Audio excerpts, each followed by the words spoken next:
감사합니다. 이 시간 우리에게 주시는 하나님의 말씀은 로마서 5장 6절로 11절 말씀. 로마서 5장 6절로 11절 말씀, 신약성경 244면에 있는 말씀이 되겠습니다.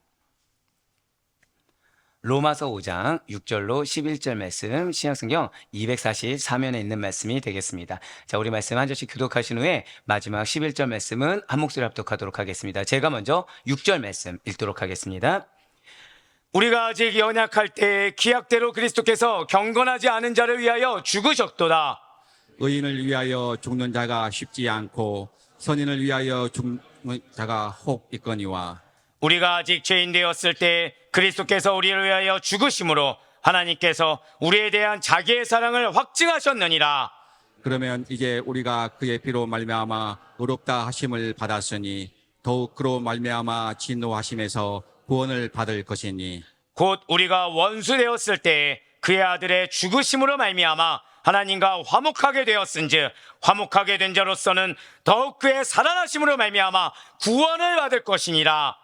그뿐 아니라 이제 우리로 화목하게 하신 우리 주 예수 그리스도로 말미암아 하나님 안에서 또한 즐거워하느니라. 아멘. 할렐루야. 네, 특별히 주님을 사모함으로 무엇보다도 주님께서 정말 은혜 주길 원하시고 주님께서 위로하사 함께 하기를 원하시는 그 마음으로 이렇게 주일 예배 가운데 2부 예배 가운데 함께 하시는 우리 모든 성도님들을 주님을 환영하고 축복합니다. 자, 우리 옆에 있는 분한테 이렇게 좀 간절하게 축복했으면 좋겠습니다. 하나님께서 당신과 함께 하십니다.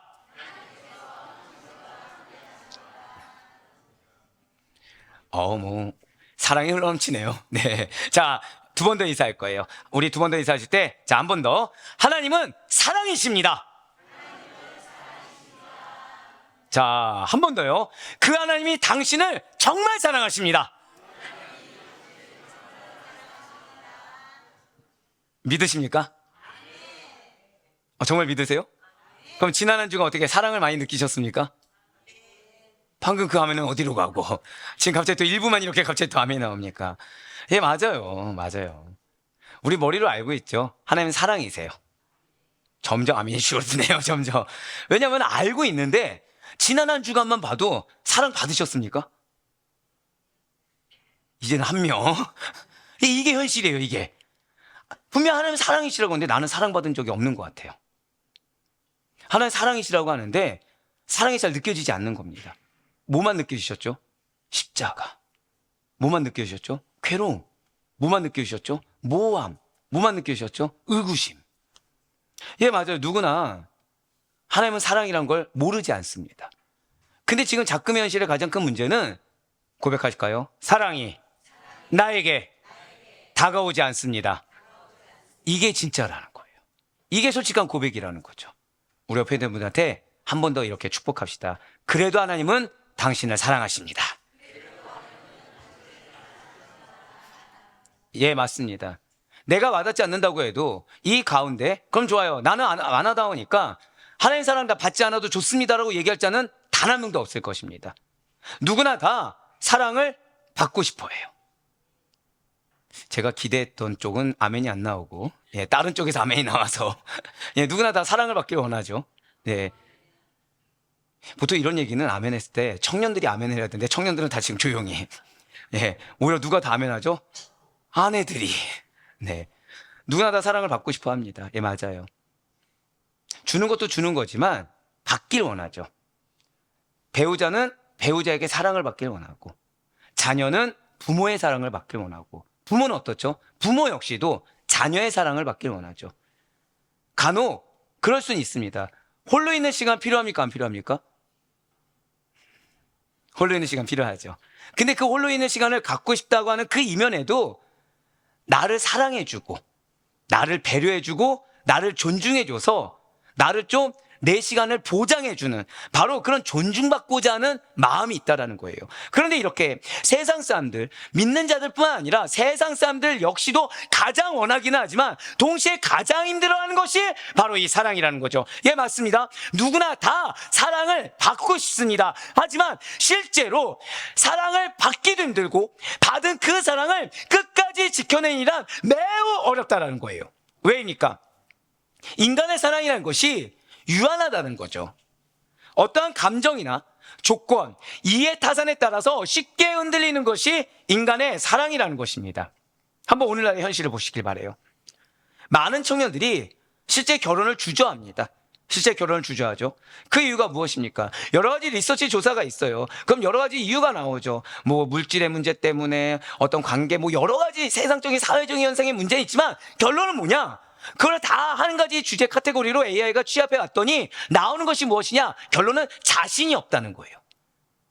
결혼을 해서 유지할 자신이 없고 또 뭐가 자신이 없죠? 확신이 없다는 거예요.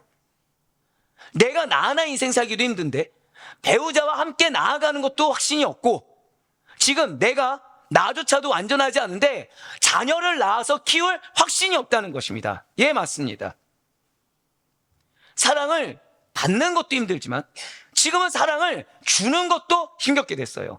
기껏 어렵게 시작한 사랑이 실패하게 되었을 때 겪게 될 그 아픔과 상처를 감당할 자신이 없다는 거죠. 고백하실까요? 실패를 먼저 염두에 두고 있습니다. 자, 방금 뭘 따라 하셨죠? 실패를 먼저 염두에 두는 거예요. 분명 누군가를 믿고 사랑을 합니다. 나보다 더 소중히 여겨서 헌신도 해요. 하지만 상처를 받게 될까봐. 제 책이지 찔려서 하는 기침이 아닙니다. 항상 드린 말씀이죠. 이런 일이 있을 때 누굴 보라? 저를 보시라. 배신을 당하게 될까봐 두려워서 차라리 사랑을 하지 않는 길을 선택해버려요. 그래서 결혼을 포기합니다. 설령하더라도 현실의 문제로 인해 자녀 출산을 미뤄버려요. 그러다 보니 결혼과 자녀 대신에 누구를 위한? 그저 자기만을 위한 즐거움과 자유를 추구하는 시대가 되어버렸다는 것입니다. 이 모든 것의 이유가 무엇입니까? 환경 때문에요? 시대 때문이요? 아닙니다. 아니에요. 지금 시대니까 그런 것이 아니라는 거예요. 그냥 원래 그렇습니다. 무슨 뜻이죠? 세상에 속한 인간의 사랑에는 과거도 근대도 현대도 아니 앞으로 미래도 언제나 상처가 있을 수밖에 없고 언제나 불완전할 수밖에 없고 그리고 배반의 그림자가 드려질 수밖에 없다는 거죠. 그러니까 부모님 다 하는 얘기가 뭐예요? 그런 걱정해선 결혼할 수가 없어. 근데 일단 살아보면 달라라고 얘기하지 않습니까? 이미 그 말 자체에 뭐가 있는 거죠? 인간 어차피 모든 결혼은 불완전해. 모든 사랑은 불완전하고 모든 사랑은 상처가 있을 수밖에 없어라고 나도 모르는 사이에 부모인데도 그걸 인정해버린다는 거예요. 하지만 사랑하는 우리 성도 여러분들 한번 고백하실까요? 나는 그리스도인입니다. 예, 맞아요. 그리스도인인 우리가 분명히 알아야 될 것이 있다는 거예요. 인간의 사랑은 불완전합니다. 하지만 사랑이 없는 삶이라는 것은 공허와 허무에 결국에는 빠질 수밖에 없어요. 자, 인간의 사랑은 불완전합니다. 근데 아이러니하죠. 사랑이 없는 삶에는 뭐밖에 빠질 것이 없다고요. 결국에는 공허함과 허무함에 빠질 것밖에 없다는 거예요. 그렇다면 어떻게 해야 됩니까? 이 가운데 상처받고 싶은 자가 누가 있겠습니까? 이 가운데 배신당한 것을 경험하기 원하는 사람이 누가 있겠습니까? 이 가운데 나는 고통당한 것이 즐겁습니다 한 자가 누가 있겠습니까? 앞서 말씀드린 것처럼 누구나 사랑받길 원하고 누구나 존중받길 원하고 누구나 배려받길 원해요. 그런데 또 이 가운데 나는 공허함에 빠진 것이 너무 좋습니다. 나는 허무주의자입니다. 누가 있습니까? 그런데 공허도 빠지기 싫고 허무에도 빠지기 싫어요. 그럼 어떻게 해야 됩니까? 하면 상처가 있고 안 하면 공허해지고 하면은 어려움이 존재하고 안 하면 허무해지고 어떻게 해야 됩니까? 해야 됩니까? 안 해야 됩니까? 지금 우리의 삶이 지금 그래요. 지금 사랑을 말씀드렸지만 지금 여러분들의 인생에서 멈출 수 있습니까? 없습니까? 멈출 수가 없어서 달려갈 뿐이에요. 지금 뭐라 표현드렸어요? 멈출 수가 없어 달려갈 뿐이에요. 기쁨이 있습니까? 없습니까? 기쁨이 없어요. 즐거움이 없습니다. 무엇까지? 신앙까지. 은혜를 받는 것보다 상처가 더 많습니다. 기쁨이 있는 것보다 괴로움이 더 많습니다. 걱정거리가 더 많아요. 멈출 수 있습니까? 멈출 수는 또 없어요. 왜요? 우리의 정체성이 무엇이죠? 그리스도인이거든요. 구원을 포기할 수가 없는 거예요. 예수를 포기할 수는 없습니다. 포기할 수 없다 보니 적당히 하려고 해요. 그러니까 은혜도 없어요. 근데 또 멈출 수는 없어요. 사랑을 할 수도 없고 안 할 수도 없고, 신앙생활을 할 수도 없고 안 할 수도 없고. 어떻게 해야 됩니까? 공허하지 않는 삶, 허무하지 않는 삶, 불완전하지 않는 그러한 사랑이 있는 삶을 어떻게 누릴 수가 있단 말입니까? 아련하게도 해답은 고백하실게요. 하나님께서는 나를 사랑하십니다. 하나님의 사랑이라는 거예요. 근데 이 하나님의 사랑을 제대로 알아야 된다는 거죠. 표면적으로만 알아서는 안 됩니다. 남녀가 교제를 합니다. 결혼을 어떻게 할 수 있죠? 진정한 사랑을 알아야겠죠. 상대의 사랑을 제대로 알지 않고 결혼할 자들이 있습니까? 아니요, 없어요. 확신이 있어야 결혼하겠죠. 이 확신이 뭐죠? 상대가 나를 진정으로 사랑하는구나. 그걸 느껴야겠죠. 즉, 내가 받는 것이 우선입니까? 내가 주는 것이 우선입니까? 고백하실게요. 나는 신뢰를 주어야 합니다. 예, 신뢰를 주는 것이 우선이에요. 내가 신뢰를 주어야, 그래야 그 사랑을 상대가 받아들일 수 있겠죠. 그 하나님은 어떻습니까? 고백하실게요. 하나님은 이미 신뢰를 주셨습니다. 그래서 하나님의 사랑이 해답이에요. 우리들의 진정한 행복과 삶의 의미는 바로 이러한 변치 않는 진실된 하나님의 사랑, 그것도 변하지 않는 것뿐만 아니라 우리가 텍스트로만 그냥 표면적으로만 알고 있는 것이 아니라 정말 그 하나님의 사랑이 무엇인지 제대로 아는 데서 시작할 수가 있다는 거예요. 맞습니다. 세상의 사랑 실패할 수 있어요. 세상의 사랑 조건으로 무너질 수 있습니다. 세상의 사랑은 상처가 있을 수 있어요. 하지만 하나님의 사랑은 결코 변함이 없습니다. 바로 여기에서 복음의 위대함이라는 것이, 바로 여기에서 여러분의 삶과 환경을 향한 하나님의 사랑의 위대함이 드러난다는 거예요. 무엇입니까? 우리가 아직 연약할 때, 우리가 죄인 되었을 때, 심지어 하나님과 원수 되었을 때조차 그리스도께서는 우리를 위해서 죽으셨어요. 되게 당연한 말이잖아요. 자, 우리 언제 주님께서 나를 위해 죽으셨다고요? 고백하실까요? 내가 연약할 때, 내가 죄인이었을 때, 내가 원수였을 때, 이거 기억하셔야 돼요. 전 여러분들의 삶이 은혜가 항상 충만하길 바라요. 전 여러분들의 삶이 항상 주의 사랑으로 기쁨과 즐거움이 흘러 넘치길 원하고 있습니다. 그러기 위한 오늘 해답이에요. 근데 그 해답의 시작이 무엇이라고요? 언제 사랑하셨다고요? 내가 연약할 때, 좋게 말해서 연약함입니다. 좀 더 깊이 있게 들어가면 내가 죄인 되었을 때, 내가 배은망덕했을 때, 내가 패역했을 때, 내가 이기적이었을 때 나를 사랑해 주셨어요.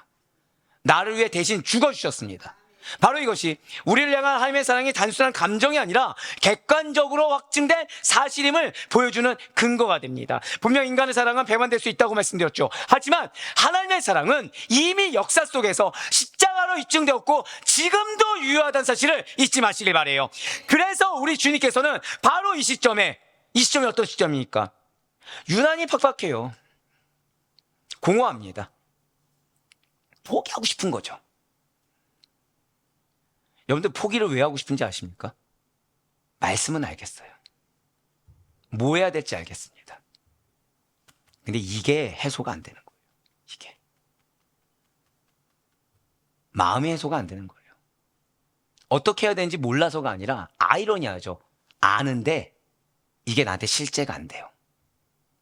알아요. 말씀을 하도 주시니까 뭘 원하시는지 알겠어요. 괴로운 겁니다. 열매는커녕 십자가만 있는 거예요. 계속.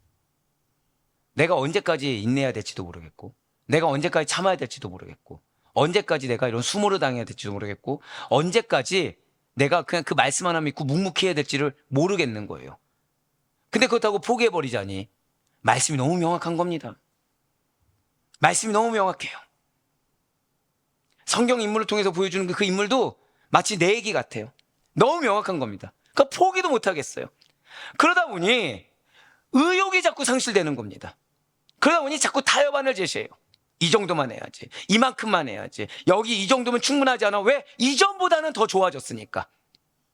하나님의 계획에는 턱없이 미치지 못한다는 걸 알지만 이 점에 비해서 나아졌으니 이 정도면 괜찮지 않을까? 그래서 의욕마저 상실해서 나름의 타임을 줍니다. 힘을 내야 되는데 힘을 내기는커녕 점점 메말라가는 것 같은 삶을 살아가는 우리들에게 정말 이 길이 맞는가? 처음에 그 확신이 흔들려가고 있는 바로 이 시점에 그래서 나아가야 되는 걸 알고 있고 정말 해답이 예수에 없고 나에게 능력이 없다는 걸 알고 있음에도 불구하고 그 은혜의 결실을 맛보길 원하면서도 감히 한 걸음 더 나아갈 힘을 내지 못하는 우리들에게 오늘 이 말씀을 어렵게 해주셨다는 거예요.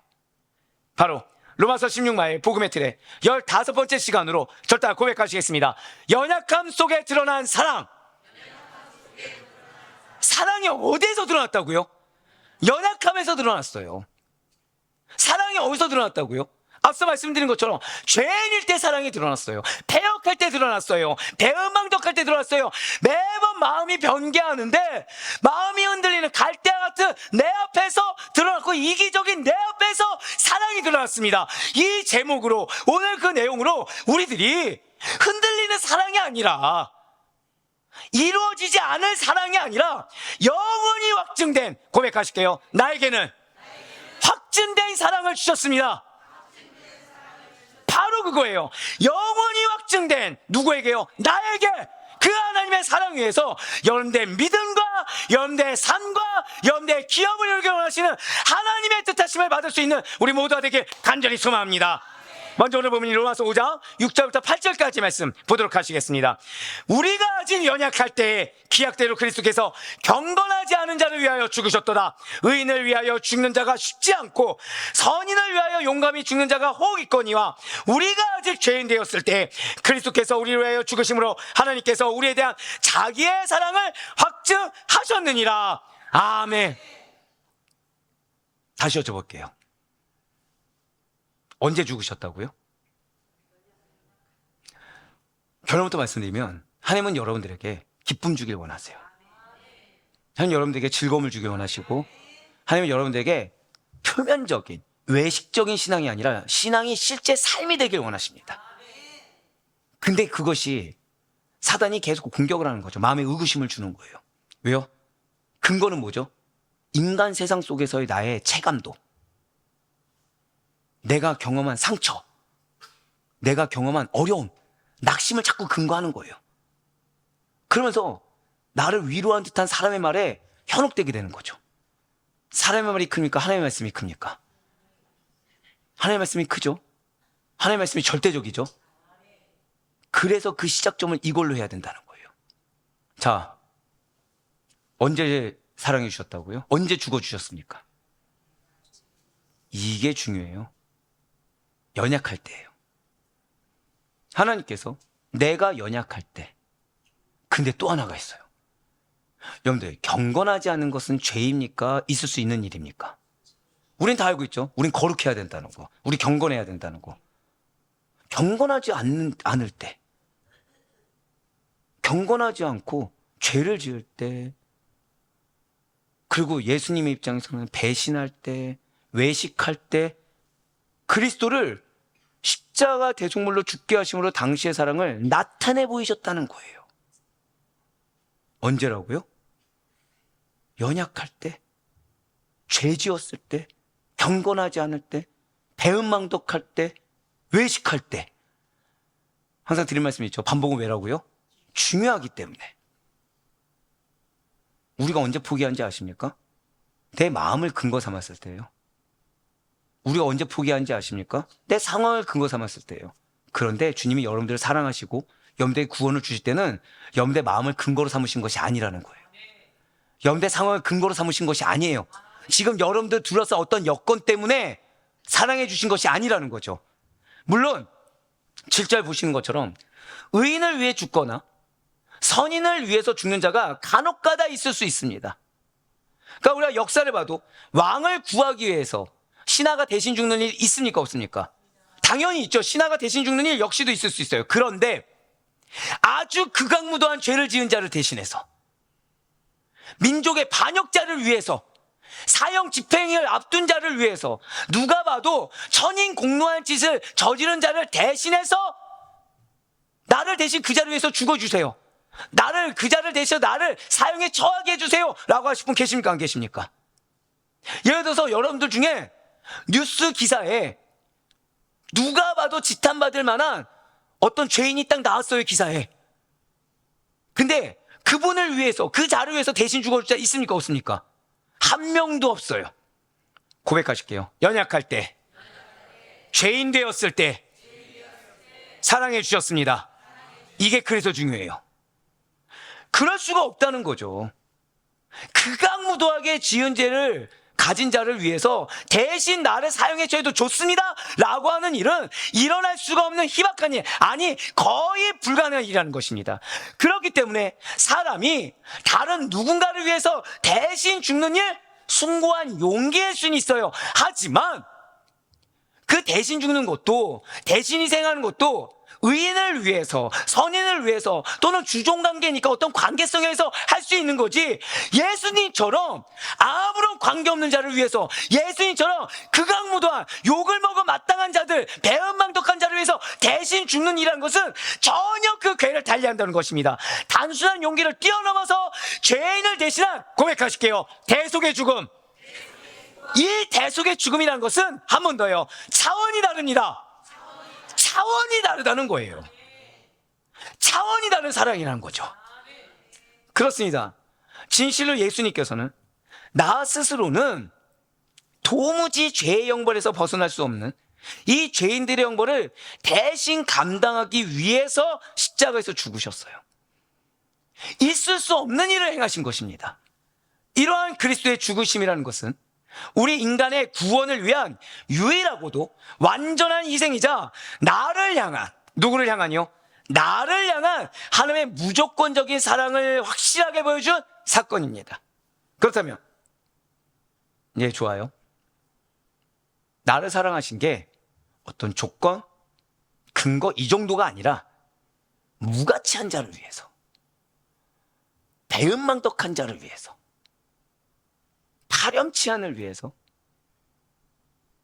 뻔히 은혜를 줬음에도 불구하고 어떠한 큰 고난 앞에서 외면하던 이 외식하는 자들, 경건하지 않은 자들, 좋게 말해서 연약한 자들을 위해서 먼저 사랑해 주신 거 알겠어요. 그렇다면 하나님께서는 대체 왜 그렇게 무가치한 죄인들을 위해서, 자, 우린 지난주에 들었죠. 하나님께서 가장 귀하고 보배롭게 여기는 가치가 누구였습니까? 예수님인 걸 우리는 알았어요. 그렇게 그토록 귀하고도 보배롭게 여기는 가치가 있는 독생자 예수 그리스도의 목숨을 왜 무가치한 자를 위해서 희생시키신 것입니까? 이렇게 그리스도께서 죽으심으로 인해서 우리가 구원을 받고 우리가 은혜를 받는다고 해서 하나님께 무슨 이득이 생기는 것입니까? 우리들은 어떻죠? 사실 우리들은 힘 있는 자들에게, 저렇게는 나에게 도움이 되는 자들에게 더 잘 보이려고 하고, 실제로 다른 누군가에게 대하는 것보다 나에게 도움이 될 만한 자들에게 더 친절하게 대합니다. 왜죠? 왜죠? 이유는 간단하죠. 떡고물 기대하는 거죠. 나에게 돌아올 어떤 이익을 기대하고 잘해주는 겁니다. 인간적으로 나에게 어떠한 유익도 주지 못할 자에게, 인간적으로 잘 보일 필요가 없는 자에게 알아둬서 크게 유익이나 그렇게 좋을 일이 없을 것 같은 자들에게는 별다른 기대도 없고, 뭐 알 수는 있지만 내가 더 친밀하게 잘해주거나 무언가를 베풀지 않는다는 거예요. 그러니 그러한 자들과 친해지기 위한 친밀함 쌓을 생각조차 한다는 것입니다. 하지만 적어도 지금 당장 꼭 도움은 안 된다고 하더라도 언젠가는 나에게 유용하고 나에게 도움이 될 것 같은 자들에게는 잘해줍니다. 그들을 위해 일도 해요. 나름의 헌신도 합니다. 나의 것을 일부 들여서까지로 섬기기까지라도 한다는 거예요. 하지만 이러한 인간 군상들과는, 하나님과는 전혀 다르십니다. 우리를 구원하심에 있어서 어떠한 이득을 바라시는 것이 아니라는 거예요. 분명 우리가 하나님께 결코 득이 되거나 내가 어떤 투자 가치가 있는 존재가 아님에도 불구하고, 아니 투자 가치가 얼마입니까? 버림받는 것이 마땅한 자임에도 불구하고 하나님께서는 당신의 가장 보배롭고 가장 가치 있는 독생자를 십자가에 내어주셨어요. 여러분과 저의 본질이 무엇이었습니까? 진실로 우리는 죽었던 자들이에요. 무엇으로요? 허물과 죄로 죽은 자들입니다. 누군가를 위해서 희생해서 죽은 게 아니라 나의 허물 때문에, 나의 죄성 때문에 죽었던 자들이죠. 본질상 진노의 자녀로서 그냥 놔두면 무가치하게 이 땅에서 사라지고 말 자들에 불과한 자들이 우리였어요. 죽음이 예정되어 있었습니다. 멸망이 예정되어 있었어요. 그리하여 서서히 죽어가던 자들이 여러분과 저였어요. 자, 우리의 본질이 무엇이었다고요? 서서히 죽어가는 자들. 저는 여러분들이 생명력이 없이 차라리 갈등이 있는 건 괜찮아요. 갈등도 살아있다는 증거거든요. 근데 괜찮은 척, 근데 힘이 있는 척, 근데 나름 잘 살고 있는 척하는 것을 볼 수가 없습니다. 왜죠? 스스로는 서서히 죽어가요. 힘이 없어요. 의지도 없어요. 포기해버리고 싶어요. 도와줄 수가 없습니다. 왜요? 사랑하는 내 양이 다시 옛 모습으로 회개한다는 것이 얼마나 슬픈 일입니까? 기껏 구원해 주셨는데, 기껏 약속 주시고 은혜를 주고 계시는데. 한번 생각해 보세요. 염대 자녀에게 염대 보약을 막 먹이는 겁니다. 보약을 먹여요. 근데 자녀들이 보약을 안 먹습니다. 밥도 잘 안 먹어요. 그러면서 시름시름 앓고 있는 거예요. 그래서 엄마한테 그 얘기하는 거죠. 아니야, 나 괜찮아. 나 잘 살고 있어. 나 건강해. 그럼 여러분들 부모로서 마음이 어떠십니까? 아, 진짜 잘 살고 있구나. 그래, 너 그렇게 멋대로 살아라. 넌 지금 충분히 힘이 넘치는구나. 이러시겠습니까? 아니면 혼을 내서라도 약을 먹이시겠습니까? 혼을 내서도 약을 먹여야겠죠. 왜 시름시름 알아가는 걸 뻔히 보는데 어떻게 그걸 모른 척 하겠습니까? 지금 하나님께서는 그래서 말씀을 주시는 거예요. 쓰냐 다냐 이게 중요한 것이 아니라 쓰더라도 말씀을 먹고 생명력을 회복해야 되거든요. 한 번 더 고백하실까요? 나는 지금 회복해야 합니다. 회복은 다른 게 회복이 아니에요. 생명력을 회복해야 돼요. 다른 거 아니에요. 의지로 회복해야 돼요. 나 스스로 하나님의 계획과 다른 말로, 다른 판단으로 나 스스로 힘을 빠지고 의지를 상실하고 생명력을 상실했던 것을 빨리 돌이켜서 지금 주님께서 당신의 그 계획과 도 가운데 있는 은혜를 경험할 수 있어야 돼요. 예, 맞습니다. 우리는 원래는 서서히 죽어가던 자들이었어요. 미래에 대해서 소망을 가질 수 없었던 자들이 바로 여러분과 저였습니다. 그런데 하나님 입장에서는 이렇게 효용가치도 없고 미래 또한 어떠한 보장조차 안 되어 있는 죄인들을 위해서, 근데 투자가치 있어요 없어요? 전혀 없는 자들을 위해서 하나님께 있어 가장 가치 있는 것을 내놓으셨다는 것입니다. 사실 하나님께서 우리 죄인들을 구원하지 않으시고 죽게 내버려 두신다고 하더라도, 그래서 결국에는 광야만 빙빙 돌다가 다 소진돼서 멸망의 길로 간다고 하더라도 그 누구 하나 감히 항의할 수도 없고 대들 수조차 없다는데, 그런데 베풀어 주셨다는 거예요. 그들 스스로 구원을 위해, 은혜를 위해, 아무것도 할 수 없는 자들을 위해 진실로 하나님께서는 그리스도의 십자가 죽음을 고백하실게요. 예비해 놓으셨습니다. 한 번 더 고백하실까요? 나를 위해 예비해 놓으셨습니다. 무슨 말씀입니까? 이에 대해서 사도 바울이 이렇게 선포하고 있어요. 갈라디아서 4장 4절과 5절 말씀입니다. 때가 참에 하나님이 그 아들을 보내사 여자에게서 나게 하시고 율법 아래 나게 하신 것은 율법 아래에 있는 자들을 속량하시고 우리로 아들의 명분을 얻게 하려 하심이라. 아멘. 절대 고백하실게요. 때가 참에. 여러분들, 자, 하나님 사랑 언제 주셨다고요? 구원 언제 주셨다고요? 오늘 여러분들 기억해야 될 거를 정말 머리에 각인하셨으면 좋겠어요. 아무런 가치가 없을 때, 죄인이었을 때, 무가치했을 때 사랑을 주시고 은혜를 주시고 계획해 주셨어요. 자, 제가 지금 하나 더 추가했죠. 무엇을 주셨다고요? 고백하실게요. 나를 위한 계획이 있습니다. 근데 지금 중요한 단어가 뭐라고요? 때가 참에. 하나님께서는 인류 구원 계획을 이루실 때가 참에 아들을 보내주셔서 죄인들을 구원해 주셨습니다. 어느 날 갑자기 충동적으로 내가 한번 죄인들을 구원해볼까? 라고 하면서 예수님을 보내신 것이 아니에요. 우리 한번 고백하실까요? 계획을 이루실 때가 되어, 그거예요. 계획을 이루실 때가 되니까 보내주셨어요. 사랑을 언제 주셨다고요? 무가치할 때. 근데 그때 무엇도 주셨다고요? 계획도 주셨어요.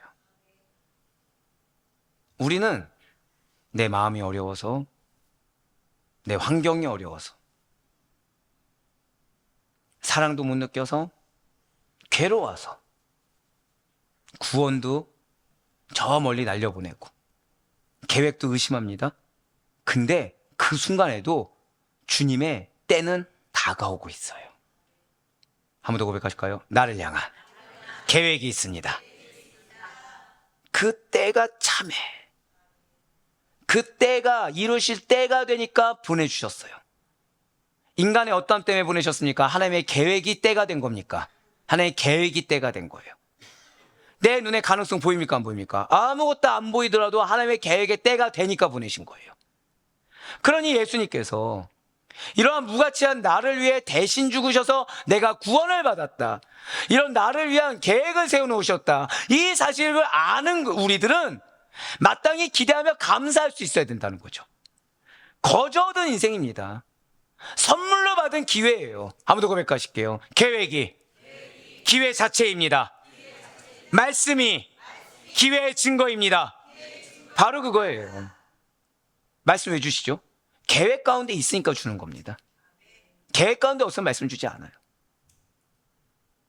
기회가 없으면 말씀으로 경책하지 않습니다. 기회가 있으니까 말씀으로라도 경책하는 거예요. 그러니 우리는 나는 지금 어떤 때를 보내고 있습니까? 고난의 때요? 환난의 때요? 어려움의 때요? 핍박의 때요? 아니요. 절대 고백하실게요. 나는 기회의 시간을 보내고 있습니다. 그거예요. 나는 지금 기회의 시간을 보내고 있는 거죠. 하나님이 기회를 주신 그 계획이 이루어지는 시간을 나는 지금 보내고 있어요.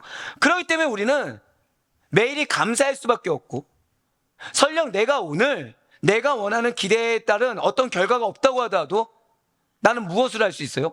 때가 참회를 기억할 수 있는 거죠. 그래서 그렇게 은혜를 베풀어 주신 분에 대해서, 계획하사 말씀을 주신 분에 대해서 마땅히 감사하며 순종으로 반응할 수밖에 없다는 겁니다. 좀 더 적나라하게 말씀드릴까요? 내 능력으로 안 되거든요. 지금 내 상황이. 여러분들 기도 왜 하신다고요? 내 능력으로 안 되니까. 누구 능력이 필요합니까? 하나님의 능력이요. 근데 여기서 사단은 미혹하는 거죠. 기도 소용없어. 응답 안 돼. 지금 상황 봐. 뭐 하나를 뺐죠? 한 번 더 고백하실까요? 하나님의 때. 그걸 빼버리는 거예요. 하나님의 때를 빼버리는 거예요. 이 가운데 한 1년 내내 고생하면 서울대 가실 분 계십니까? 1년 내내 고생하면 난 서울대 갈 자신 있다. 서울대 무시하는 말이 아닙니다. 당연히 무시할 수 없죠. 아니면 1년 내내 고생하면 나는 억만장자가 될 수 있다. 있으십니까? 없죠. 하나님의 계획은 그 이상이죠. 이 믿음 없는 자들. 기도는 하면서 이혼도 믿지도 않고. 하나님의 계획은 그 이상이죠. 하나님 이루시면 그 이상이죠. 근데 지금 하나님 뭘 약속하셨어요? 고백하실게요. 나를 향한 이루시는 때가 있습니다. 근데 내가 뭐라고 의심합니까? 내가 뭐라고 지금 내 마음이 어렵다고, 내 환경이 어렵다고 항변합니까? 어렵더라도 이루어지는 게 낫습니까? 아니면은 아무런 상처 없이 아무것도 없는 게 낫습니까? 지금은 상처받기 싫다고 하죠. 하지만 그 시간이 지났어요. 때가 도달했어요. 그때 슬픔이 이 안 갈겠습니까? 왜요? 누군가는 이루어져 있을 거거든요. 그래서 하나님은 포기하지 말라고 말씀 주고 계시죠. 하나님 포기하지 말라고 알려주고 계시죠. 우리는 다른 걸로 반응할 수가 없어요. 나를 근거 삼아 할 수도 없어요. 이제 뒤에 나오겠지만 그거 자체가 사단의 미혹이고, 그거 자체가 여러분들이 누려야 할 것을 뺏어가고 있다는 거죠. 예, 맞아요. 그럼에도 불구하고 우리 어떻습니까? 이렇게 하나님께로 받은 은혜와 사랑, 계획하심에 대해 매번 반항한다는 거예요. 매번. 불순종으로 점천된 인생을 계속해서 내가 증명해 보이죠. 아이러니하게도 응답을 원하고 열매를 원하는데 내가 무엇을 증명하고 있다고요? 불순종을 증명하고 있어요. 그러니 때때로 은혜를 받아요. 구원받은 자의 합당한 마음으로 돌아올 때 나 스스로가 한심하기 시작한 거예요. 나 스스로가 자격이 없음이 갑자기 느껴지기 시작한다는 거죠. 아니, 이런 나를 정말 사랑하시는 거 맞나? 나 같은 죄인을 구원하신 거 맞아? 구원하셨는데, 사랑하시는데 왜 나는 이런 마음이지? 왜 나는 이런 언행을 하고 이런 갈등을 하고 이런 생각을 하지? 라는 질문이 생기기도 하다는 거예요. 고백하실까요? 의구심이 증거입니다. 의구심 자체가 증거예요. 안 좋았다가, 굉장히 편하게 말씀드리면 안 좋았다가 좋은 상태가 되니까 의구심이 생기는 겁니다. 왜요? 내 안 좋았던 모습이 나는 알고 있거든요. 내 마음 생각, 마음판을 내가 알고 있거든요. 근데 이게 구원받은 자, 계획받은 자에 합당하지가 않거든요. 그래 의구심이 드는 겁니다. 그렇습니다. 대체 하나님께서 왜 나를 구원하셨지? 대체 하나님께서 정말 나에게 계획 주신 거? 왜 계획 주셨지? 왜 은혜 주셨지? 라는 의문이 한 번쯤은 생기기 시작한다는 거예요. 잊지 마시길 바라요.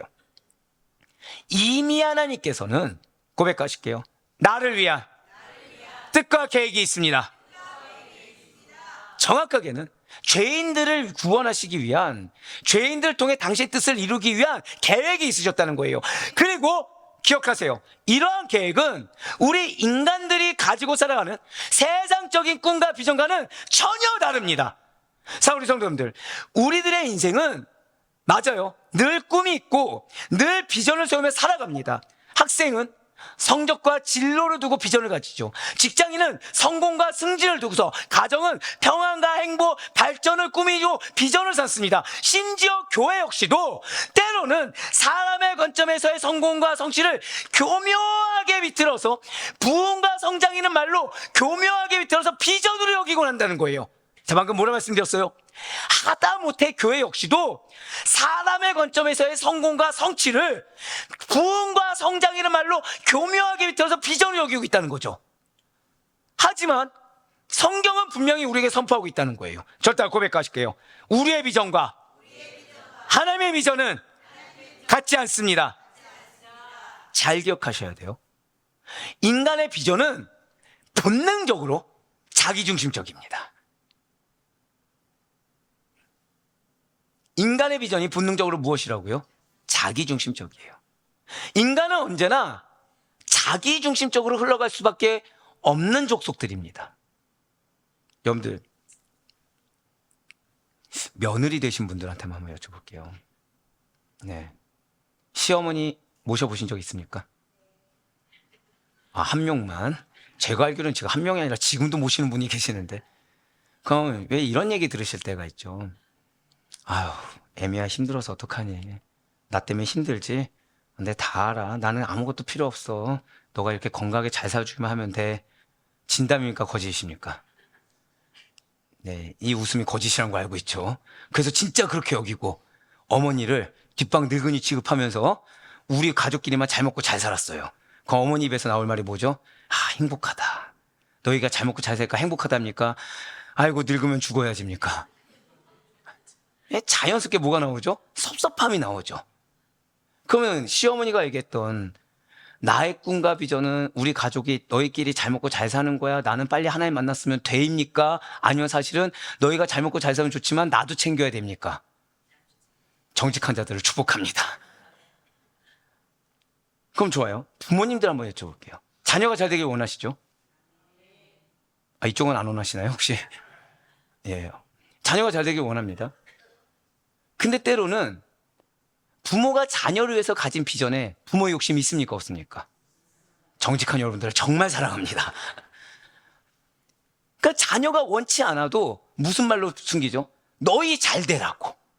그럼 진짜 너희 잘 되길 원해서, 좋아요, 부모님이 A라는 비전, 너희가 비전으로 나갔으면 좋겠어 라고 하면서 권면을 막 했어요.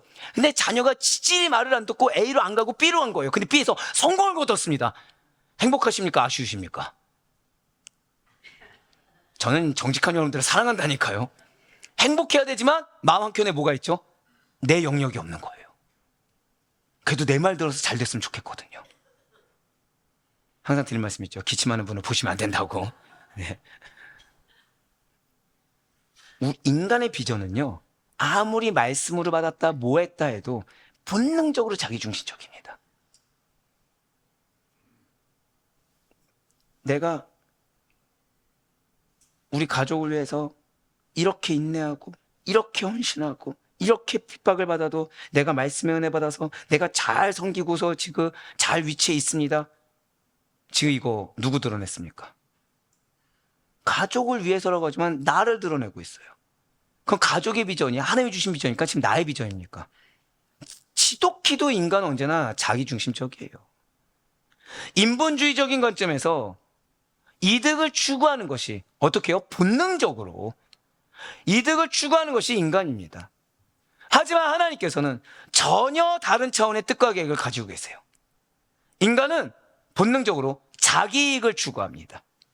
재물뿐만 아니라 자기 만족, 자기 명예, 심지어 선한 일조차도 고백하실게요. 자기 중심적인 동기. 자기 중심적인 동기에 의해 움직이는 경우가 많아요. 사랑을 주는 거 역시도 자기 중심적으로. 여러분들 선물 받아보시잖아요. 선물 받아보시죠. 안 받아보셨습니까? 네.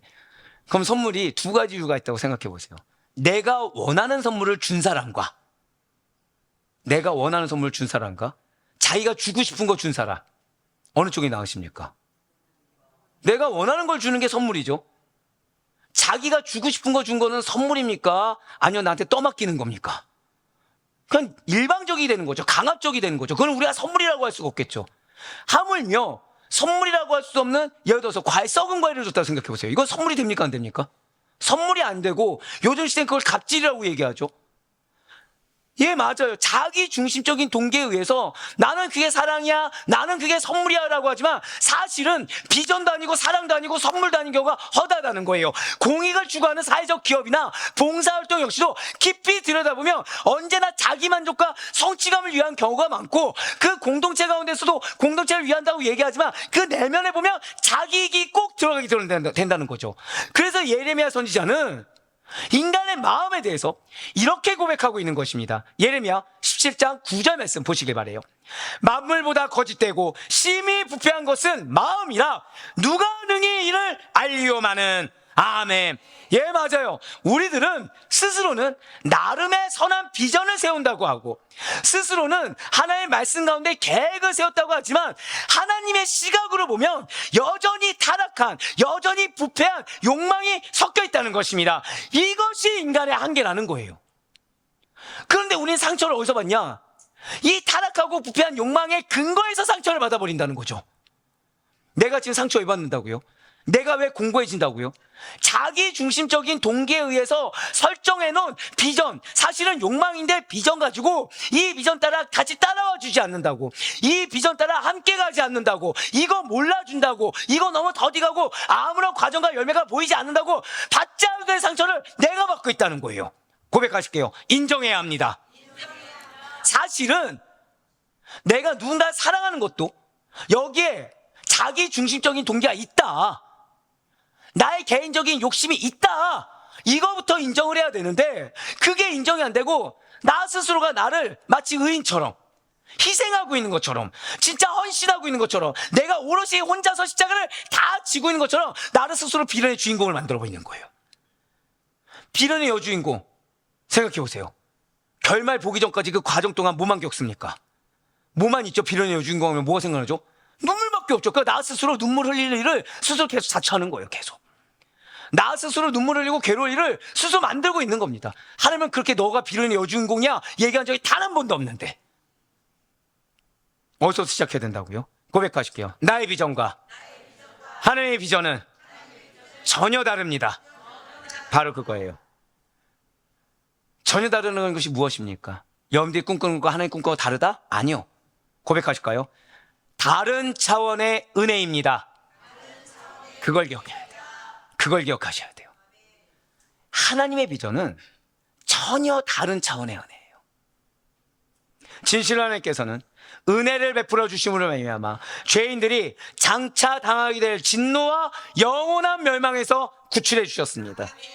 거기에 더해서 계획을 받을 어떠한 근거도 가치도 없는 자들에게 당신의 계획을 덧입혀 주셨어요. 그리고 그 자가 가만히 있든 뒤로 퇴보하든 당신의 계획의 때를 계속해서 당시의 경륜 가운데 운행시키고 계십니다. 오직 예수님의 피를 힘입은 자들에게 특별 사명령을 내려주시사 멸망 대신에 고백하실게요. 나에게는 영원한 축복이 있습니다. 그렇게 들어가도록 만들어주셨다는 거예요. 오늘 보면 로마서 5장 9절 말씀 보도록 하시겠습니다. 그러면 이제 우리가 그의 피로 말미암아 의롭다 하심을 받았으니 더욱 그로 말미암아 진노하심에서 구원을 받을 것이니 아멘.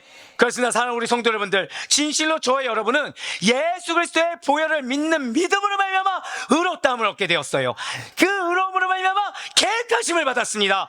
이러한 그리스도의 죽으심으로 인해 여러분과 제가 구원을 받는다고 해서 하나님께 무슨 이득이 있습니까? 여러분들 생각하는 그 비전이 이거 거룩한 비전이야, 하나님께서 나에게 말씀을 주셨어, 그거 성취된다고 해서 무슨 이득이 생기겠습니까? 이 가운데는 제가 결혼의 주례에 대한 욕심을 갖는 자들이 있어요. 네, 세상에 아멘이 아무도 안 나올 줄이야. 근데 좋아요. 저는 그 결혼을 주례한다는 건 가정을 꾸리길 원한다는 얘기겠죠. 야, 우리 청년들, 네, 뭐 아직까지 자신감 회복이 안 되는 걸로. 자, 네, 뭐 괜찮아요. 아직 설교가 안 끝났어요. 예, 설교 끝날까지 아직 기회 때는 계속 진행되고 있습니다. 자, 좋아요. 그럼 부모님들, 네, 미혼 부모님들은 기침하는 분을 보시면 안 됩니다. 네, 자, 가정을 꾸리길 원하십니까? 그 하나님께 무슨 이득이 있죠? 그 가정에? 답해보세요, 한번. 그 가정을 꾸리는 게 하나님께 무슨 이득이 있습니까? 그러니까 그 사역이 꼭 있어야 됩니까? 하나님 그 사역 없어도 당신 전능하신 분이잖아요. 여러분들이 생각하는 비전이 하나님께 무슨 유익이 있습니까? 여러분들 삶이 감사하기 원하십니까? 여러분들 정말 기뻐하시기 원하십니까? 여기서부터 시작하셔야 된다는 거예요. 내가 의미 부여하는 것이 아니라 말씀에서 주시는 뜻이 여러분들에게 명확하셔야 된다는 겁니다. 여기서 시작하셔야 돼요. 하나님은 아무런 유익이 없는데 나에게 왜 비전을 주셨을까? 아무런 유익이 없는데 나에게 당신의 뜻하심을 왜 주셨을까? 분명 우리는 구원을 위해, 그 비전의 성취를 위해 하나님께 드릴 수 있는 것이 아무것도 없는 무능한 자들이 맞습니다. 그러니까 여러분들 비전 주셨잖아요. 또 나의 비전과 하나님의 비전 다르다고 해서 갑자기 또 아멘도 안 나오고 또 네, 비전 주셨잖아요. 그럼 비전 두고 기도하시죠. 왜 기도하세요? 내 능력으로 안 되니까. 내 능력으로 안 되니까. 내 능력으로 안 된다는 거 우리 뭐라 얘기하죠? 난 지금 능력이 있는 겁니까, 없는 겁니까? 능력이 없어요. 맞아요. 기도는 무능한 자들이 하는 거 맞습니다. 근데 약한 자를 어떻게 만드신다고요? 강하게 만드시는 하나님의 은혜가 있는 거예요. 어쩜 이렇게 다 똑같습니까? 예, 맞아요. 분명 우리는 아무것도 드릴 것이 없죠. 무능한 자가 맞습니다. 게다가 하나님께서는 인간에게 무엇을 얻으려고 하시는 분도 아니시오, 특별하게 필요로 여기시는 것이 있는 분도 아니시라는 거예요. 예, 맞아요. 하나님께서 여러분과 저를 구원하신 이유, 하나님께서 여러분과 저에게 사명을 주시고 비전을 주신 이유는, 계획하심이 있는 이유는 어떠한 경제적인 이익 때문도 아니고 실질적인 보상 때문도 아닙니다. 진실로 하나님께서는 여러분과 저를 구원하시면서, 여러분과 저에게 말씀을 주시면서, 여러분과 저에게 비전과 계획을 주시면서 어떤 대가를 요구하고 있지 않으세요. 고백하실게요. 단지 기뻐하실 뿐입니다. 옆에 있는 분한테 이렇게 인사하실게요. 당신 하나님께서 기뻐하십니다. 이게 은혜예요. 이게 은혜예요. 기뻐하셔서 약속 주신 거예요. 기뻐하셔서 비전 주신 거고, 기뻐하셔서 삥 돌아오더라도 약속 성취하게 하시는 거예요. 마치 부모가 갓 태어난 아기를 안고 기뻐하듯이 말을 듣든 안 듣든. 갓 태어난 아기 누구 있지 여기? 자, 우리 쌍둥이 자녀가 갑자기 밖에서 산책하는 도중에 실수를 했습니다. 기쁘십니까? 안 기쁘십니까? 벌써 타락했어요. 애가 태어났을 때 기쁨과 감격을 잃어버렸어요. 네, 아니 그럴만하죠. 신생하면은 애가 울기만 해도 기쁜데, 모유만 잘 먹어도 기쁜데, 이제는 기저귀가 걱정될 때가 됐죠. 네. 아기는 부모에게 해줄 수 있는 것이 아무것도 없죠. 아무것도 없어요. 근데 부모는 그냥 그 아기가 건강하게 자라고 웃는 모습만 봐도 만족합니다. 마찬가지로 하나님께서 우리를 보실 때 인간은 우리가 갓난아기를 바라보는 것보다 하나님 보시기에 우리 인간들은 더 연약한 존재인 것이 맞아요. 더 실수가 많은 존재, 더 돌발 상황이 존재하는 존재들이 맞습니다. 하지만 그럼에도 불구하고 하나님께서는 고백하실게요. 지금도 나를 품어주고 계십니다. 그러면서 기뻐하고 계시다는 거예요. 사도 바울 역시 자신에 대해서 이렇게 고백했죠. 고린도전서 15장 8절 말씀 보시겠습니다. 맨 나중에 만삭되지 못할 난자 같은 내게도 보이셨느니라. 아멘. 이 말씀이 무엇입니까? 자격이 없다는 거예요. 부족하기 짝이 없다는 거예요.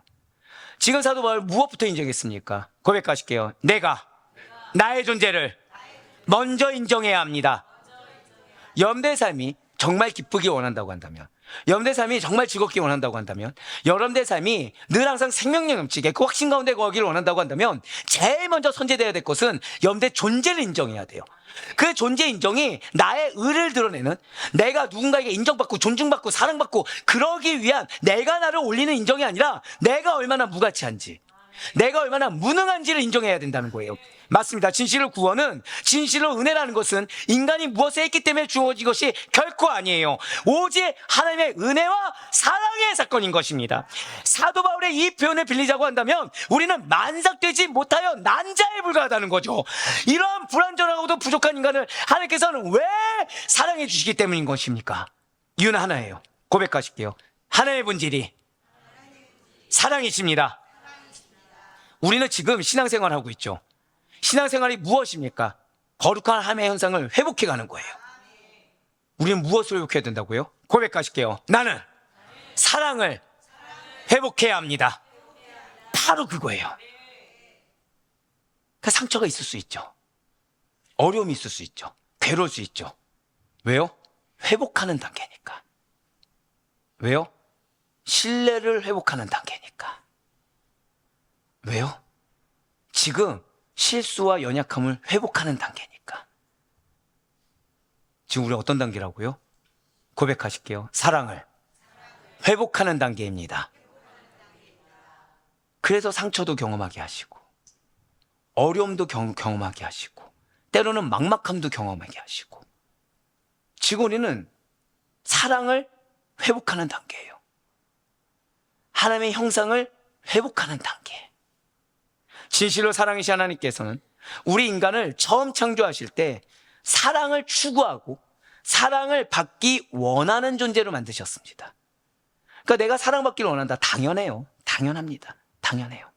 성경이 증거하듯이 인간은 하나님의 형상대로 지음을 받았어요. 이로 인해 하나님과 사랑으로 교제하고 그분을 알며 그분을 사랑할 수 있는 능력과 욕구를 가지고 태어났어요. 그러니까 이것이 뒤틀릴 때, 즉 하나님과의 관계에서 그 사랑을 못 느낄 때 이것이 왜곡돼서 어디로 흘러가게 됩니까? 인간으로, 세상으로 흘러가게 되는 거예요. 즉 인간을 향한 집착, 돈을 향한 집착, 세상을 향한 집착, 이거를 깨기를 원한다고 한다면 누구하고 관계가 회복돼야 되는 것입니까? 하나님과의 관계가 회복돼야 된다는 거예요. 왜요? 그렇게 창조되었거든요. 진실로 하나님께서는 사랑 그 자체이시며 또한 사랑하는 존재이시기 때문에 우리 인간은 바로 그 사랑하심의 대상이 되고 그 사랑을 주고받는 관계 속에서 살아가도록 창조되었다는 것입니다. 부부관계가 회복되길 원한다. 하나님과의 관계가 먼저 회복돼야 그래야 내가 나 이렇게 보상받아야 돼. 난 이런 상처가 있어. 난 이런 어려움이 있어. 난 이런 트라우마가 있어. 이거 다 깨부시고 내가 오히려 사랑을 죽음으로 말미암아 그 화목의 관계가 회복될 수 있다는 거예요. 그래서 내가 만약에 지금 가정 가운데 십자가 지는 것 같다. 나 지금 뒤에 나오겠지만 고백하실게요. 십자가는 화목의 도구입니다. 하나님과 먼저 회복하라고. 근데 그 사단이 그게 싫으니까 하나님과의 관계는 괜찮다고 치부해버리게 하고, 자, 방금 뭐라 말씀드렸어요? 관계가 괜찮다고 치부해버리는 거예요. 기준은 뭐죠? 이전보다 나은 신앙생활이니까. 그래서 나는 지금 보상받을 존재로 착각하게 만드는 겁니다.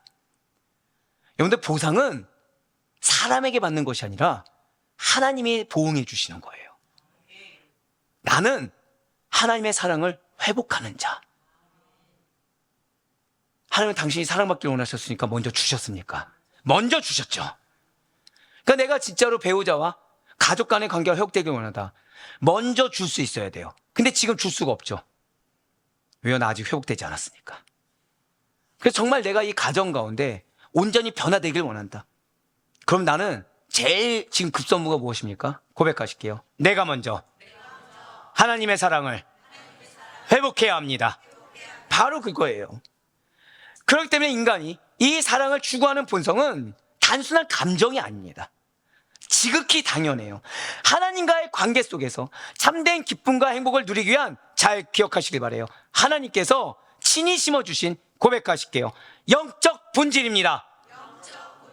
그걸 깨달아야 돼요. 내가 형제에 대해서, 자매에 대해서 사랑을 받기를 원한다. 나 지금 제일 먼저 하나님의 사랑 먼저 회복해야 된다. 그러니까 사랑받기를 원하는 게 이상한 게 아니에요. 그것이 무엇이라고요? 한 번 더 고백하실게요. 영적 본질. 부모님이 자녀의 사랑을 받기를 원한다. 당연해요. 영적 본질입니다. 그래서 부모님이 자녀의 사랑을 받기를 원하면 누구하고 먼저 그 사랑의 관계가 회복해야 돼요? 하나님과. 그렇지 않으면 부모는 자녀에게, 배우자는 배우자에게, 자녀는 또 다른 누군가에게 자꾸 집착을 하게 돼요. 아니에요. 그것이 깨어져야 돼요. 그래서 누구하고 사랑이 회복해야 된다고요? 한 번 더 고백하실게요. 나는 지금 하나님의 사랑을 회복해야 합니다. 맞습니다. 그래서 하나님과의 그 사랑 안에서 우리 인간은 진정한 의미와 목적 발견할 수 있고, 그 가운데 우리의 가정을 향한, 나를 향한 참된 비전을 성취할 수가 있는 것입니다. 분명 성경은 우리들에게 누구를 먼저 사랑하라고 했죠? 하나님을 사랑하고 이웃을 사랑하라고 가르치고 있어요. 예, 맞아요. 이미 여러분들에게 해답을 주었습니다. 그리고 사랑은 하나님과 인간 모두에게 필수적인 존재의 본질임을 보여주고 있어요.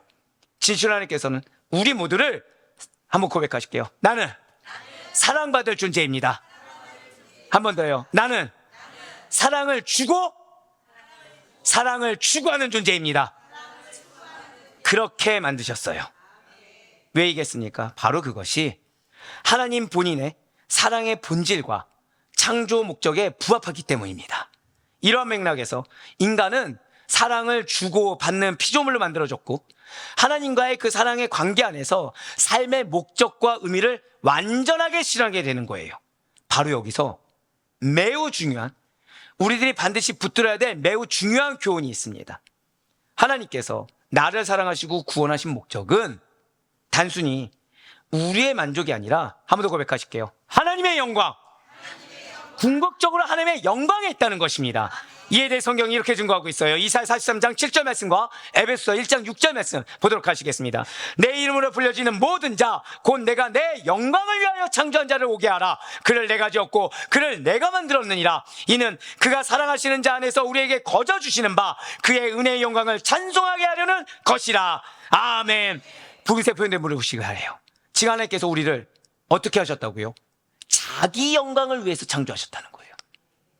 그리고 예수님께서도 요한복음 17장에서 제자들이 하나님과 하나 되어 하나님의 영광을 나타내는 것을 두고 기도하셨습니다.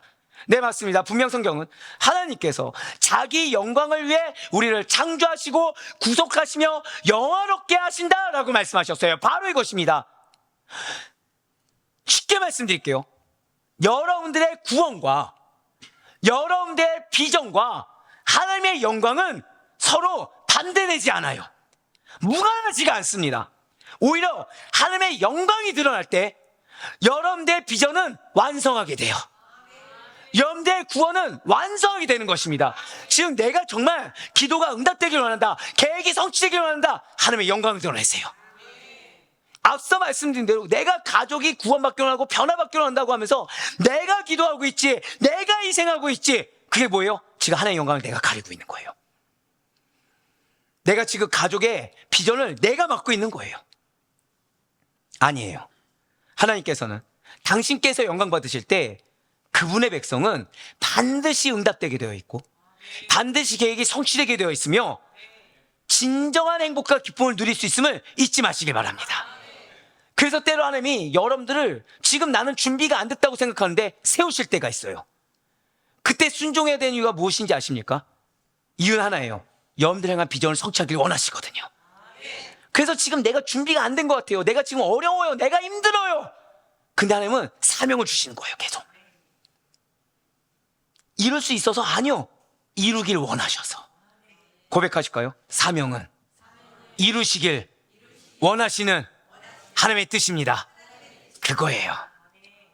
그게 나는 지금 상처투성이인 것 같은데, 난 지금 하루 벌어 하루 먹기도 힘들어 죽겠는 것 같은데, 난 지금 아직까지도 해결되지 않은 문제가 산적한 것 같은데, 나에게 지금 비전을 또 주셨다, 나에게 지금 위치를 주셨다, 사명을 주셨다.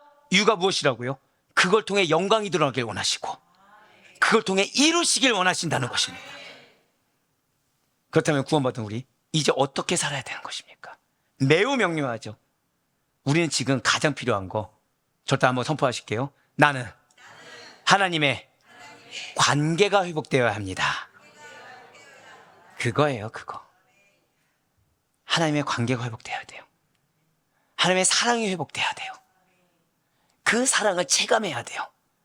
이게 시작입니다. 그래서 아까 뭐라 말씀드렸죠? 언제 주셨다고요?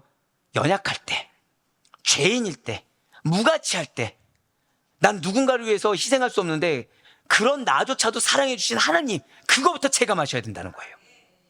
그래서 그러한 그분의 뜻에 순종하며 하나님의 영광을 드러내는 삶을 살아야 되는 것입니다.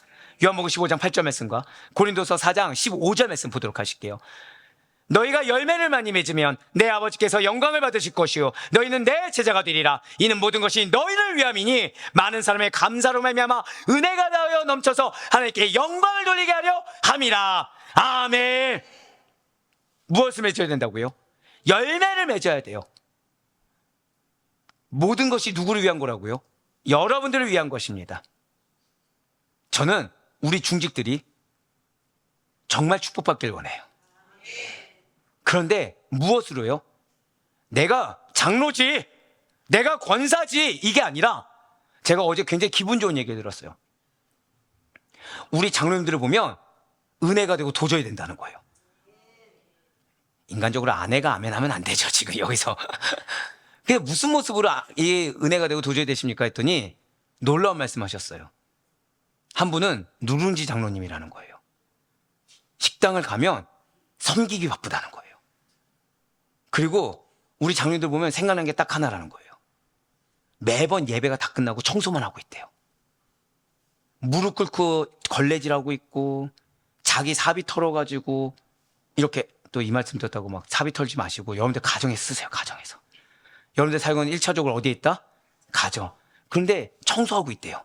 그러니까 장로님들 모습하면 뭘 생각나는 거예요? 섬김. 지금 말씀 보여주세요. 그래서 지금 많은 사람의 감사를 듣고 있죠. 그럼 뭐가 넘친다는 겁니까? 은혜가 넘친다는 거예요. 내가 내 의를 세워서 은혜가 넘치고 내가 원하는 자기중심적 동기의 비전을 이루어서 은혜가 넘치는 것이 아니라, 고백하실게요. 나로 인해 다른 사람이 은혜를 받아야 합니다. 그거예요. 그걸로 하나님께 영광이 되는 거예요. 거기에 열매가 있는 줄 믿으시길 바랍니다. 바로 그렇습니다.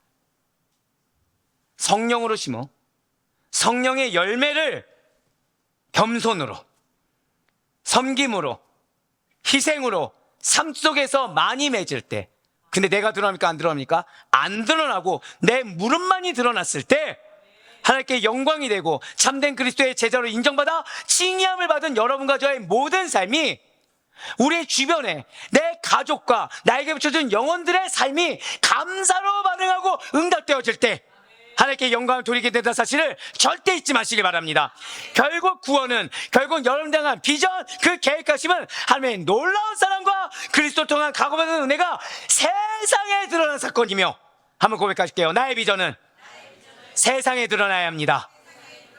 맞아요. 동시에 하나님의 영광이 온전히 나타나는 역사인 것입니다. 이제 마지막으로 로마서 5장 10절과 11절 말씀 보도록 하실게요. 곧 우리가 원수 되었을 때 그의 아들의 죽으심으로 말미암아 하나님과 화목하게 되었은즉 화목하게 된 자로서는 더욱 그의 사랑하심으로 말미암아 구원을 받을 것이니라. 그뿐 아니라 이제 우리로 화목하게 하신 우리 주 예수 그리스도로 말미암아 하나님 안에서 또한 즐거워하느니라. 아멘. 저 따라 고백하실게요. 십자가는 화목의 도구입니다. 바로 이거예요. 진실로 우리는 하나님과 원수 되었을 때조차도 무엇으로 화목하게 되었습니까? 예수 그리스도의 십자가로 화목하게 되었어요. 그리고 이제는 그분의 부활의 생명 안에서 더욱 확실한 구원의 소망, 비전의 소망을 갖게 되었습니다. 무엇입니까? 여러분들의 구원받은, 여러분들의 그 약속을 받은 것이, 여러분들에게 말씀을 주신 것이 기쁨의 근원이 되고 즐거움의 기초가 된다는 것이에요. 아니 목사님, 솔직히 말씀드릴까요? 구원 감사하긴 합니다. 계획이 있다는 거 고맙긴 해요. 그런데 솔직히 즐겁지 않습니다. 기쁘지가 않아요. 솔직히 저는 와닿지가 않습니다. 제가 체감하고 있는 것은 변함없는 현실이고, 제가 체감하고 있는 것은 오히려 냉담함이며, 제가 체감하고 있는 것은 오히려 더 어려움입니다.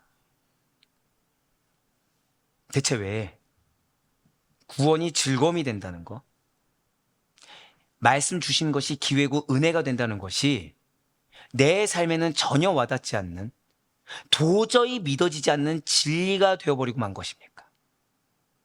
정말로 우리 어쩌다가 능력의 말씀을 주셨음에도 불구하고 그것이 나에게 능력도 안 되고 즐거움도 안 되고 기쁨도 안 되는 것입니까? 한번 11절에 붉은색으로 표현된 부분을 다시 한번 더 보시길 바라요. 지금 붉은색 표현된 즐거워하느니라, 이것은 원어로 고백하실게요. 자랑하다. 자랑하다입니다. 무슨 말씀입니까? 그리스도의 죽으심과 부활하심으로 얻게 된 그 구원이 자랑할 만큼 기쁘고 즐거운 일이라는 거예요. 요즘 젊은 친구들이 SNS를 통해서 가끔 우울하다라는 메시지를 남기기도 하지만 대부분은 즐겁고 기쁘고 의미 있는 순간을 기록한다고 합니다. 한마디로 자랑거리를 남긴다라는 거죠. 맞습니다. 사람들은 이러한 SNS에 맛있는 음식, 즐거운 경치, 새로운 물건들의 사진 등을 올리죠. 그러면서 사실 뭐 하고 있는 거예요? 친구들에게 자랑하면서 만족해하는 거죠. 자랑하면서 우월감을 느끼고 자랑하면서 즐거워합니다. 그렇다면 한번 자랑해서 올린 그 사진들이 영원합니까? 아니면 또 계속 업데이트해야 됩니까? 계속해서 업데이트 돼야죠. 맞아요. 영원한 즐거움이 될 수가 없습니다. 영원한 자랑거리가 될 수 없어요. 금방 시들해져서 또 다른 즐거움, 또 다른 자랑거리를 찾아 나서게 될 뿐입니다. 진실로 세상에 자랑할 만한 즐거움이라는 것은 한계가 있고 낡아지며 쇠퇴하고 무너지는 것들 뿐이에요. 하지만 여러분들이 누릴 기쁨과 즐거움은 쇠하지 않는 영원한 기업인 줄 믿으시길 바라요. 진실로 저와 여러분은 예수 그리스도와 같이 영광스러운 부활을 하게 될 것입니다. 천국에서 왕노릇하며 하나님과 영원히 천국에서 즐거움을 누리며 살 자들이 여러분과 저예요. 감사한 것은 이 땅 가운데 천국의 모형을 맛보라고 고백하실게요. 이미 나에게 말씀을 허락하셨습니다. 그렇습니다. 우리가 칭의함을 얻어 누리게 되는 구원이라는 것은 단순히 죄사함을 넘어요. 진실로 구원은 하나님과 화목하게 되는, 고백하실게요, 관계의 회복. 관계의 회복이에요. 그리고 부활 생명 안에서 누리는, 고백하시겠습니다, 현재적 기쁨. 동시에 장차 완성될, 고백하시겠습니다, 영원한 소망. 이게 구원이에요. 이게 비전이고 이게 은혜예요.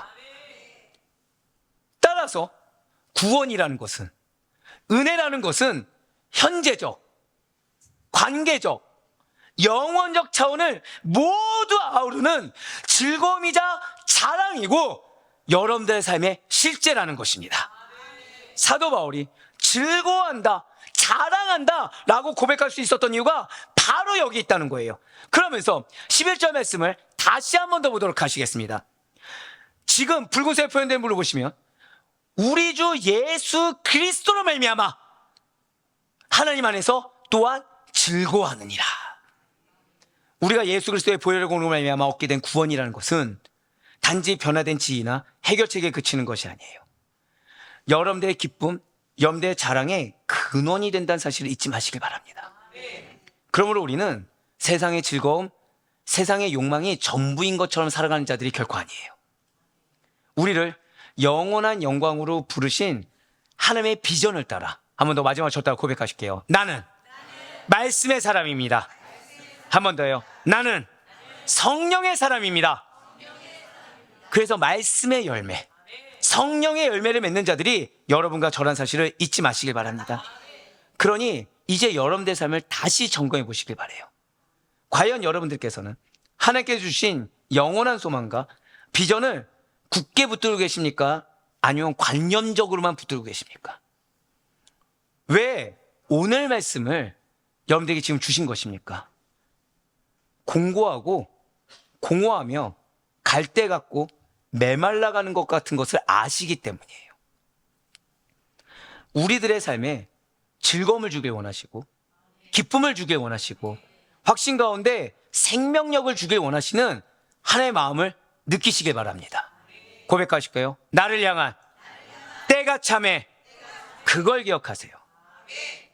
진실로 구원받은 자라면 다른 어떠한 기쁨이나 자랑이 아니라 아무것도 없는데도 불구하고, 아니 오히려 안 주는 것이 더 맞음에도 불구하고 구원을 주시고 비전을 주시고 말씀을 주신 하나님을 기뻐하며 결국 누가 이루십니까?